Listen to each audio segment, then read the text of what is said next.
السلام علیکم ورحمۃ اللہ وبرکاتہ۔ اپنے ڈاکٹر خود بنے میں آج میں آپ کے ساتھ بات کرنا چاہوں گی معاف کرنے کے بارے میں، معافی مانگنے کے بارے میں، کہ جب ہم سے غلطی ہو جاتی ہے تو ہمیں دوسروں سے معافی مانگ لینی چاہیے اور ان کو معاف کر دینا چاہیے۔ جب کوئی ہمارے ساتھ کوئی زیادتی کر بیٹھے، کوئی غلطی کر بیٹھے، تو ایک انسان ہونے کے ناطے ہمارا فرض بنتا ہے کہ ہم معاف کر کے سوئیں، کیونکہ اگلا لمحہ آنے والا ہم نہیں جانتے، یا ہماری زندگی کا اینڈ ہونے والا ہے یا اس بندے کی زندگی کا اینڈ ہونے والا ہے، تو معاف کر دیں۔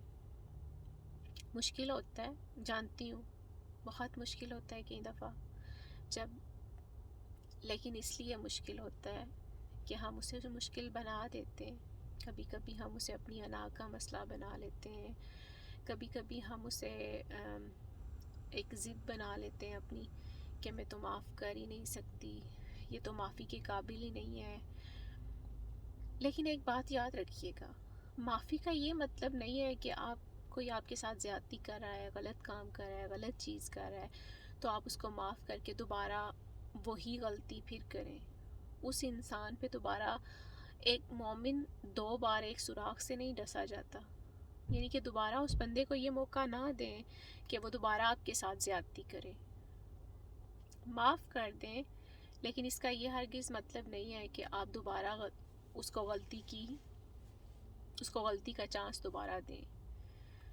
تو اس بات کا خیال رکھیں، اور اگر دل نہ مان رہا ہو کسی کو معاف کرنے کا، تو جب اپنے گناہ یاد آئیں اور جب اللہ سے معافی کی توفیق ہو، تو خیال رکھیں کہ جب آپ اللہ سے معافی کی توقع رکھتے ہیں تو اس کے بندوں کو معاف کر دیں، آزاد چھوڑ دیں۔ اس سے بہت آسانی ہوگی، آپ کی زندگی میں بہت آسانی آئے گی۔ کیسے؟ کہ زندگی ایسے لگنے لگے گی کہ بہت سب کچھ ٹھیک ہے، سب کچھ خوش ہے، سب کچھ کھلا کھلا ہے، اجلا ہے، کیونکہ آپ کا دل صاف ہے۔ آپ نے دل سے کبھی کسی کے لیے برا نہیں چاہا نا، تو دنیا کا کوئی شخص آپ کے ساتھ برا نہیں کر سکتا۔ کوئی کرنے کی کوشش بھی کرے گا نا، تو وہ آپ کے حق میں بہتر ہی ہوگا۔ اس بات کی امید ہمیشہ اپنے رب سے رکھیں کہ آپ اس کے بندوں کے ساتھ اچھا کریں اور اس کے بندوں کے فیصلوں کو اس پہ چھوڑ دیں۔ وہ آپ کا نقصان نہیں کر سکتے، کیونکہ اللہ تعالیٰ نے قرآن میں فرمایا ہے کہ کسی بھی انسان کو کوئی چیز اس دنیا کی، کوئی انسان کیا اور کوئی چیز کیا، کوئی نقصان نہیں پہنچا سکتی جب تک اللہ کا اذن نہ ہو۔ تو اللہ کی اذن کے بغیر تو کچھ بھی نہیں ہو سکتا۔ وہ 2 وجوہات پر ہی آپ پہ مصیبت آئے گی، آپ کے ہاتھوں کی کمائی ہوگی یا آزمائش ہوگی۔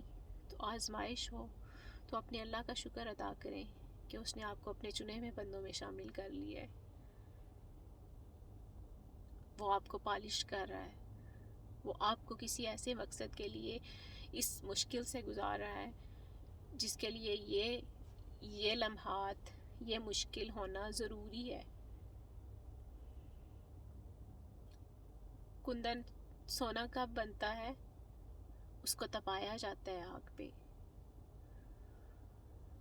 تو اللہ بھی اپنے بندوں کو جو پریشانیوں میں، جو مشکلوں میں، جو وہ سمجھتے ہیں کہ مجھ پہ بہت بڑی پریشانی آ گئی ہے، مشکل آ گئی ہے، اسی لیے ڈالتے ہیں کہ اس سے کوئی ایسا کام لیا جائے جو عام ایک نارمل بندہ نہیں کر سکتا۔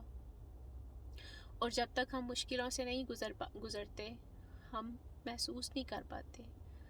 ہم دوسروں کے دکھوں کو، دوسروں کی تکلیف کو تبھی محسوس کرتے ہیں جب ہم اس تکلیف سے، اس درد سے، اس پریشانی سے، اس کرب سے گزرے ہوتے ہیں، تو وہ دل تک لگتی ہے۔ کیونکہ آپ ایسے کسی بھی انسان کو جب دیکھتے ہو تو آپ کے دل سے دعا بھی نکلتی ہے، آپ کے دل سے دکھ بھی نکلتا ہے۔ وہ کیوں ہوتا ہے؟ کیونکہ آپ اس کرب سے، اس تکلیف سے گزر کے آئے ہو آگے۔ آپ اس کو محسوس کر پاتے ہو، اس کو سمجھ پاتے ہو۔ تو اللہ مجھے اور آپ کو معافی مانگنے والا اور معاف کرنے والا بنا دے۔ وما علینا الا البلاغ المبین۔ مجھے دعاؤں میں یاد رکھیے گا، اپنا بہت سارا خیال رکھیے گا۔ اللہ حافظ۔